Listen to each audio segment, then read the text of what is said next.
Greetings, ghoulies. So I got back from my Las Vegas vacation with some great nuggets of information. On my way into Vegas, I stopped in at the Pioneer Saloon, where I was instantly transported back to January 16th, 1942, the day that Clark Gable's wife, Carole Lombard, would meet her unfortunate end.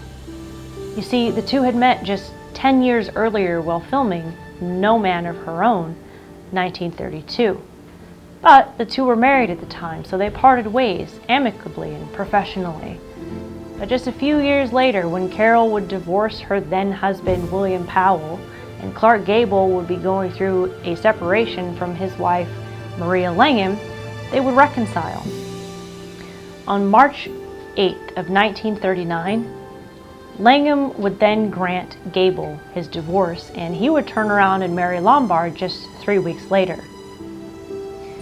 Much like Kobe Bryant's recent helicopter incident, Carole Lombard's plane crash happened without a reasonable explanation.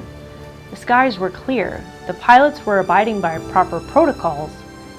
Some would speculate that there were beacons lining those peaks that were turned off at that time to evade enemy bombers.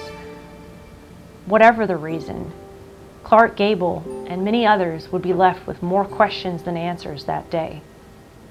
As the bodies were being recovered from the peak, the Pioneer Saloon would act as a temporary morgue. And as soon as Clark Gable would find out that his wife was victim to this terrible plane wreck, he boarded a plane and flew to Nevada and waited at the Pioneer Saloon impatiently as the workers recovered the bodies and tried to identify that of Carole Lombard's. Today you can still see his cigar burns in the wooden bar. And as I reached out to touch those burns, I could almost see him standing there, trying to hold back his tears, maintain composure, and cling helplessly to the only vices that he could.